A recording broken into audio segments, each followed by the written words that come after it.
আরেকটা ছোট্ট উদাহরণ দেই। সুমামা ইবনে উসাল রাদিয়াল্লাহু তাআলা আনহু, উনি ইয়ামামার অধিপতি ছিলেন। রাসূল সাল্লাল্লাহু আলাইহি ওয়াসাল্লামকে হত্যা করতে এসেছিলেন গোপনে। কি করতে? হত্যা করতে। কি করতে বলেন সবাই? হত্যা করার জন্য এসেছিলেন। কিন্তু দুর্ভাগ্যক্রমে হত্যা করতে এসে সে ধরা পড়ে গেছে সাহাবীদের হাতে, হত্যা করতে পারে নাই সুমামা ইবনে উসাল। তো সাহাবীরা তাকে ধরে মসজিদে নববীর পিলারের সাথে বেঁধে রাখলো। বেঁধে রাসূল সাল্লাল্লাহু আলাইহি ওয়াসাল্লামকে ডাকলো।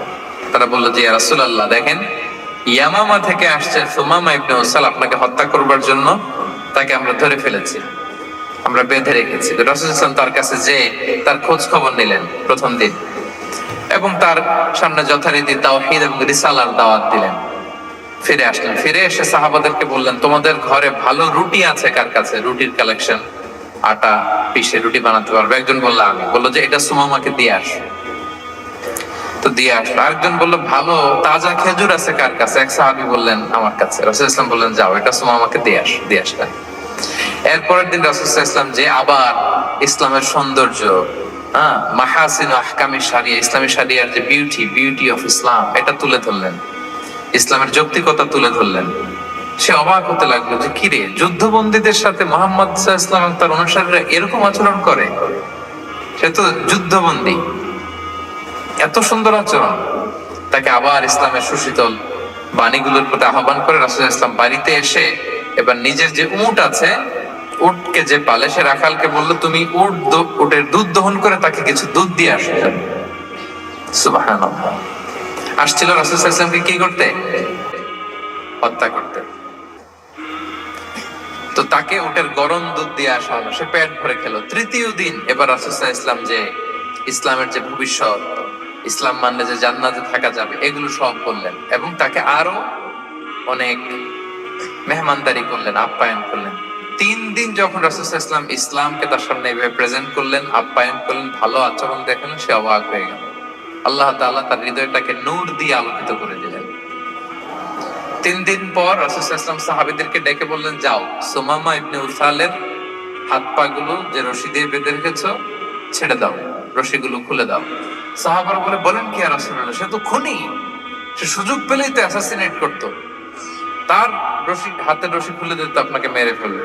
আল্লাহ রাসূল সাল্লাল্লাহু আলাইহি ওয়াসাল্লাম বললেন, না, আমি যা জানি তোমরা সেটা জানো না, যেটা বলেছি তাই করো। মসজিদে নববীর পিলারের সাথে তাকে যে বেঁধে রেখেছো, রশি খুলে দাও, হাত পা খুলে দাও। আল্লাহর হাবিব সাল্লাল্লাহু আলাইহি ওয়াসাল্লামের নির্দেশ মোতাবেক সাহাবারা ওনার হাত খুলে দিলেন, পা খুলে দিলেন। সুমামা ইবনে উসাল কারো সাথে কথা না বলে, তার বাড়ি তো ইয়ামামা, সেখানেও ফিরে গেলেন না, অন্য কোনো শহরেও গেলেন না। তিনি মদিনা থেকে অনতি দূরে একটা খেজুরের বাগান আছে, ওখানে কুয়া আছে, উনি যে ওই কুয়ার পানি দিয়ে গোসল করলেন। গোসল করে পবিত্র হয়ে মসজিদে নববীতে রাসূল সাল্লাল্লাহু আলাইহি ওয়াসাল্লামের কাছে ফিরে আসলেন, আর এসেই ঘোষণা দিলেন, আশহাদু আল্লা ইলাহা ইল্লাল্লাহ ওয়া আশহাদু আন্না মুহাম্মাদার রাসূলুল্লাহ। সুবহানাল্লাহ, সুবহানাল্লাহ। তিনি বললেন যে আমি সাক্ষ্য দিচ্ছি আল্লাহ ছাড়া কোনো ইলাহ নেই, আরো সাক্ষ্য দিচ্ছি যে মুহাম্মদ আপনি আল্লাহর প্রেরিত বান্দা এবং রাসূল। সুবহানাল্লাহ পড়বেন না সবাই? এবার তিনি বললেন, মুহাম্মদ, আপনার চেহারার চাইতে অপছন্দের চেহারা পৃথিবীতে আর দ্বিতীয়টা আমার কাছে ছিল না, কিন্তু আজকের পর থেকে আপনার যে প্রিয় চেহারা, আপনার চেহারার চেয়ে প্রিয় কোনো চেহারা আমার কাছে আর নাই।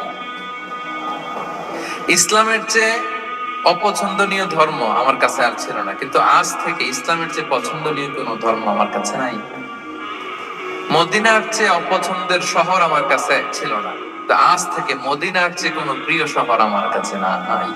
সুবহানাল্লাহ। উনি গমের বড় ডিলার ছিলেন, গম ব্যবসা করতেন। উনার থেকে গম নিয়ে মক্কায় মুশরিকরা চলতো। তিনি ঘোষণা দিলেন, আজকে থেকে আমার এলাকার কোনো গম মক্কায় যাবে না। এবার মক্কাবাসী পড়ছে বিপদে, গম ছাড়া তো তারা খেতেও পারবে না। তারা আল্লাহর হাবিব সাল্লাল্লাহু আলাইহি ওয়াসাল্লামের কাছে চিঠি লিখে পাঠালেন যে, মুহাম্মদ, তোমার এই যে নতুন অনুসারী, সে যদি গম না দেয় আমাদের তো অবস্থা খারাপ, তুমি দয়া করে এই গমের সাপ্লাই আবার যাতে সে চালু করে তুমি একটু বলে দাও। আল্লাহর হাবিব সাল্লাল্লাহু আলাইহি ওয়াসাল্লাম আবার সুমামা ইবনে উসালকে বলে দিলেন, আবার সে সাপ্লাই চালু করলেন। সুবহানাল্লাহ, আলহামদুলিল্লাহ। এবং তিনি প্রথম তালবিয়া পাঠ করে উমরা করেছিলেন, ওনার আগে কেউ এভাবে উমরা। তাহলে দেখেন, আসলো খুনি হয়ে, আসলো কি হয়ে? খুনি হয়ে, আর ফিরে গেল নবী প্রেমিক হয়ে। সুবহানাল্লাহ। এটা কিভাবে সম্ভব হয়েছে? রাসূল সাল্লাল্লাহু আলাইহি ওয়াসাল্লামের উদারতা, ভালোবাসা। ঠিক কিনা বলেন? তাহলে আপনি যদি দাওয়ার কথা বলেন আমাকে, দাওয়া দাওয়া should be full of love.